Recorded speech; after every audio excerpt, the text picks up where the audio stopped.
तर मुंबई महापालिकेसाठी आज मतदान पार पडलं, पण बोटाला लावला जाणाऱ्या शाईवरून वाद झाला।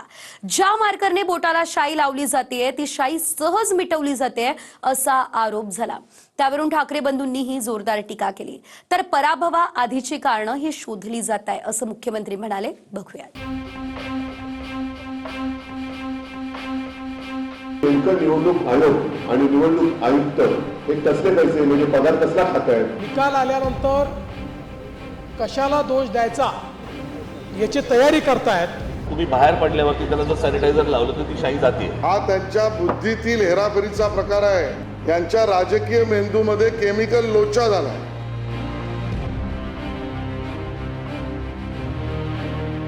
मुंबई महापालिका निवडणुकीसाठी मतदान पार पडलं, पण वाद आणि आक्षेप हा बोटाला लावल्या जाणाऱ्या शाईवरून झाला। शाईऐवजी मार्कर पेन का असा सवाल ठाकरे बंधूंनी केला, कारण मार्कर पेनची शाई सहजरित्या मिटवली जाऊ शकते अशा तक्रारी आल्या, तर काही व्हिडिओ सुद्धा व्हायरल झाले। निवडणूक जिंकण्यासाठी यांचा आटापिटा चाललेला आहे।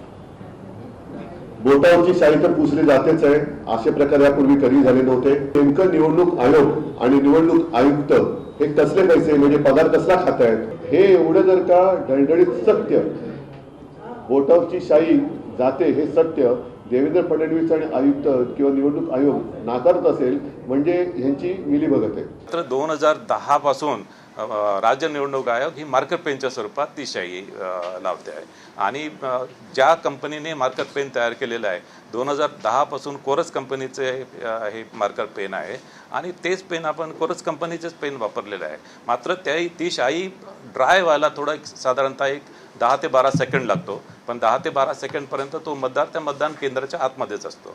त्याच्यामुळे एकदा ड्राय झाली तर ती शाई निघू शकत नाही। यापूर्वीही अनेक वेळा मार्कर पेन वापरलेला आहे, तथापि जर कोणाचं काही ऑब्जेक्शन असेल तर इलेक्शन कमिशनने त्या संदर्भात लक्ष द्यावं। मात्र मला असं वाटतंय की काही लोक उद्याचा निकाल प्रिएम्प्ट करून निकाल आल्यानंतर कशाला दोष द्यायचा याची तयारी करतायत, हे मात्र स्पष्ट दिसतंय। मनसे अध्यक्ष राज ठाकरेंनी सुद्धा मार्कर पेनच्या शाईवरून सवाल उपस्थित केले। संपूर्ण प्रशासन सत्तेसाठी कामाला लागल्याचा आरोप राज ठाकरेंनी केला, तर निकालाआधीच पराभवाची कारणं शोधल्याचं प्रत्युत्तर मुख्यमंत्र्यांनी दिलं। आज तर अजूनच वेगळं काहीतरी की बाबा आजपर्यंत ती इंक लावली जायची, बरं का, आता काहीतरी नवीन पेन आणलंय आणि ते पेन मध्ये इतक्या तक्रारी सगळ्या बाजूनी येत आहेत की तुम्ही बाहेर पडल्यावरती त्याला जर सॅनिटायझर लावलं तर ती शाई जाते। म्हणजे आता कालचं घ्या तुम्ही, एक दिवस वाढवून दिला उमेदवारांना की तुम्ही मतदारांपर्यंत जाऊ शकता, तर हा असा कुठचाही नियम नाही जो कोणत्याही निवडणुकांमध्ये वापरला नाही, तो अचानक नवीन आणला। म्हणजे ते म्हणजे परत ते कशासाठी पैसे वाटायला, म्हणजे संपूर्ण प्रशासन हे सत्तेसाठी कामाला लागलेलं आहे। सत्ताधाऱ्यांना मदत करण्याचा कुठला प्रश्नच उद्भवत नाही आणि निवडणूक आयोग ही निपक्षच काम करत आहे आणि कुठल्याही प्रकारचं फेवर किंवा फेवरेटिझम आम्ही कोणावर करत नाही। संभ्रम हा मुद्दाम निर्माण केला जात आहे, एक फेक नॅरेटिव्ह निर्माण केलं जात आहे आणि सर्व गोष्टी निवडणूक आयोगवर या ढकलल्या जात आहेत। प्रशासन भारतीय जनता पार्टी महायुति को जिताने का प्रयास कर रहा है। मुझे ऐसा लगता है कि अभी विपक्ष ने नई स्क्रिप्ट लिखनी चाहिए। ये स्क्रिप्ट घिस गई, इसके खिलाफ वो हाई कोर्ट में हारे, सुप्रीम कोर्ट में हारे, सुप्रीम कोर्ट ने उनको लताड़ा, बावजूद उसके वही स्क्रिप्ट उनकी चल रही है। और इस बात से एक चीज़ बहुत पक्की हो जाती है कि हमारे इस चुनाव में हमारी जीत ये पक्की दिखती है, क्योंकि अभी से अगर हमारा विपक्ष कल की हार के बाद क्या बोलना है इसकी प्रैक्टिस कर रहा है तो मुझे लगता है कि ये जीत निश्चित है। दरम्यान निवडणूक आयोगाचे आयुक्त दिनेश वाघमारेंचं म्हणणं आहे की मार्करची शाई त्वरित मिटत नाही, पण सोशल मीडियावर काही मतदारांनी तसे व्हिडिओ टाकले ज्यामध्ये शाई कशी मिटते हे दाखवण्याचा प्रयत्न झाला। डेटॉलने हात धुतला तेव्हा तुम्ही पाहत असाल की माझी बोटावरची जी शाई होती ती संपूर्णपणे पुसली गेली होती। मुळात हा मार्कर पेननी केली गेलेली ही निशाणी होती। मला असं वाटतं हा पुन्हा एकदा निवडणूक आयोगाच्या विभागाचा हा ढिसाळ कारभार हा आपल्यासमोर जनतेसमोर आलेला आहे. हां, आम्ही ॲक्च्युली जर अशा प्रकारचे व्हिडिओचं चुकीच्या पद्धतीने जर रेकॉर्ड करून मतदारांमध्ये संभ्रम निर्माण करत असेल तर संबंधितांवर आम्ही ताबडतोब गुन्हा दाखल करू. खरे असतील तर आम्ही इन्व्हेस्टिगेशन करू त्याचं. मुंबईमध्ये महायुती विरुद्ध ठाकरे बंधू असा थेट सामना आहे. उद्धव ठाकरे आणि राज ठाकरेंनी सहकुटुंब मतदानाचा हक्क बजावला.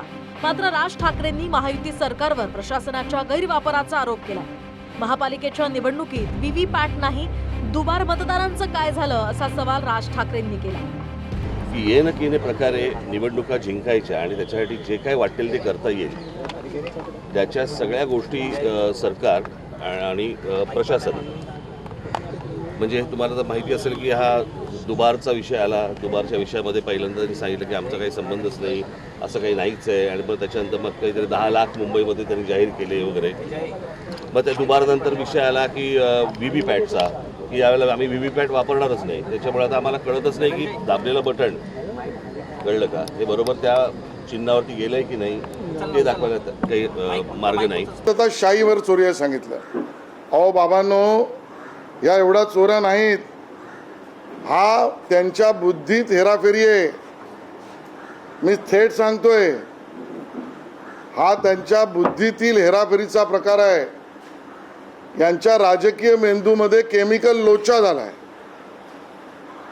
आणि तो राजकीय मेंदूतला केमिकल लोचा या वेगवेगळ्या प्रकाराने चोरी चोरी चोरी चोरी अहो तुमच्या बुद्धीतील हेराफेरी आहे, चोरी नाही. विशेष म्हणजे मतदान सुरू असतानाच उद्धव ठाकरेंनी पत्रकार परिषद घेतली आणि राज ठाकरेंप्रमाणेच सरकारवर आरोप केले. लोकशाहीचा खून केला जात असल्याची टीका ठाकरेंनी केली.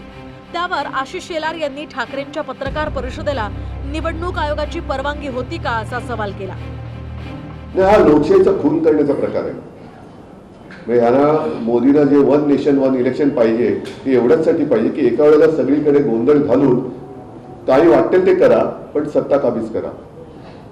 आणि तुम्ही जे म्हणालात ना की या निवडणुकीत ती चढती बाजरी आहे. लोकसभेच्या वेळेला कळलं, विधानसभेच्या वेळेला आणखीन कळलं, त्याच्यानंतर दुबार मतदारांचे आम्ही गठ्ठेच्या गठ्ठे हे त्यांना दिले. त्याच्यानंतरही आज देखील काही ठिकाणी दुबार नोंदणीची नावं आमच्या लक्षात येत आहेत.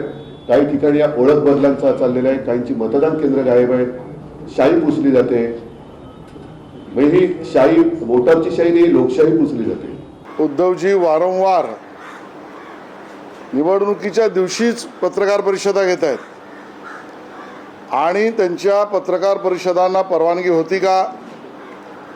त्या पत्रकार परिषदेत त्यांनी निवडणूक यंत्रणांवर बोट ठेवलंय का? त्यातला राजकीय हेतू त्यांना साध्य करायचा आहे. त्यामध्ये देवेंद्रजींवर केलेलं विधान हे निवडणूक आयोगाने पाहावं लागेल की हे विधान आचारसंहितेचा भंग आहे का?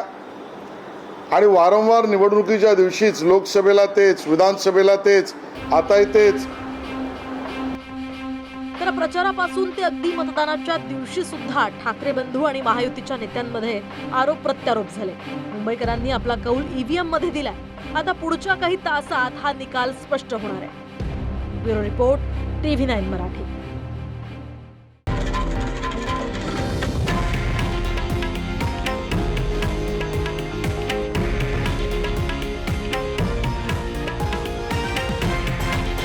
हे आहे देशातील नंबर 1 न्यूज नेटवर्क आणि आपण पाहत आहात TV9 मराठी, एकमेव.